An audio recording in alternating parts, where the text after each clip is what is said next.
Welcome back to Cooking is Easy, guys. Today we're going to be grilling up a New York strip.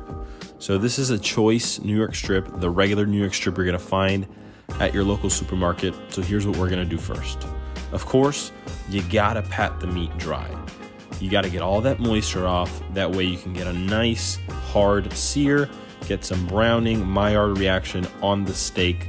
That's where all the flavor is going to come from. So do not skimp on this step. Use a couple paper towels.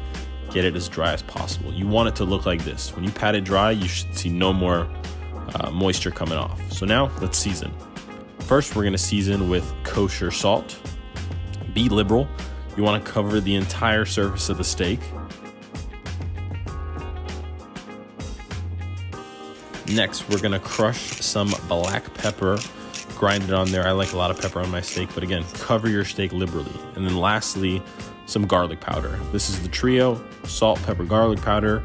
Cover the steak as even as possible and then pat it in. Flip and repeat.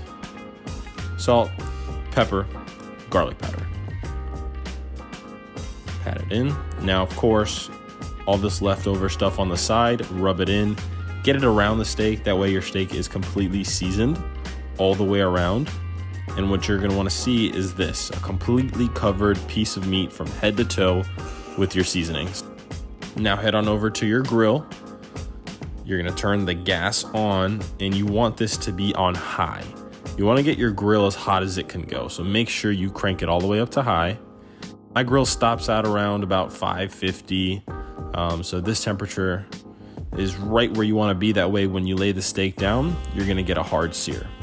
So come back to your grill, feel that hot spot, get it smoking, and then you hear that sizzling sound. That's what you want to hear when you put the steak down. If you don't hear that sizzling sound, your grill is not hot enough and you're not going to get a sear. So make sure you get that sizzle, press it down, good contact, close it back up.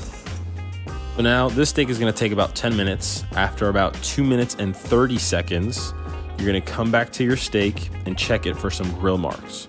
So when you lift it, it should look like this. Nice brown grill marks. And now what you're going to do is turn the steak. I turned it a little bit too much for this video. All you have to do is do a slight turn. This was about a 45-degree turn. Just turn it a little slighter than me. And then close the grill back up. And after about another 2 minutes and 30 seconds, you're going to come back and flip it.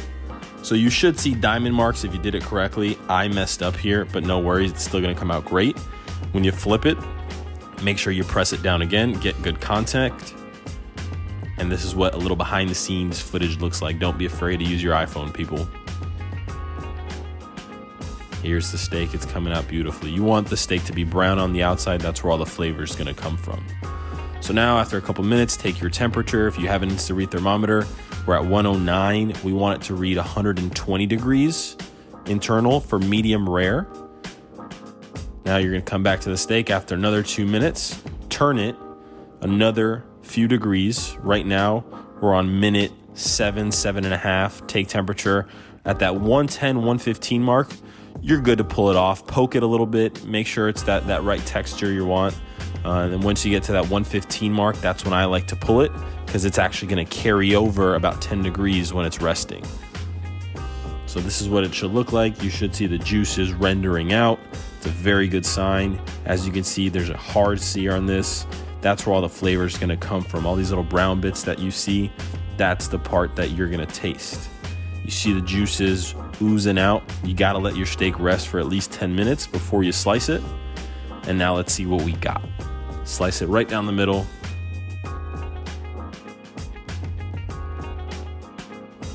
And as you can see, we got a perfect medium rare.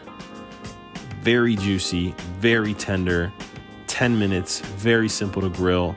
And let's continue slicing this bad boy so we can taste it. Also, if you're enjoying this steak recipe, like and subscribe to my channel for more. It'll really help the video.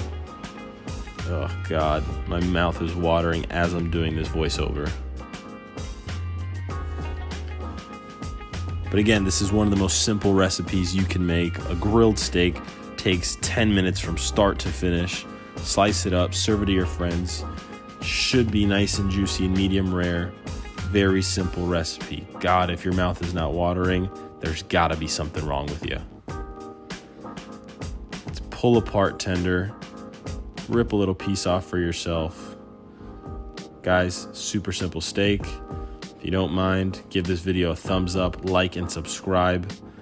Take a quick bite. Of course, it's amazing. And if you want, you can even slice it up into little chunks, mess them around, get them all juicy. We'll see you on the next one, guys.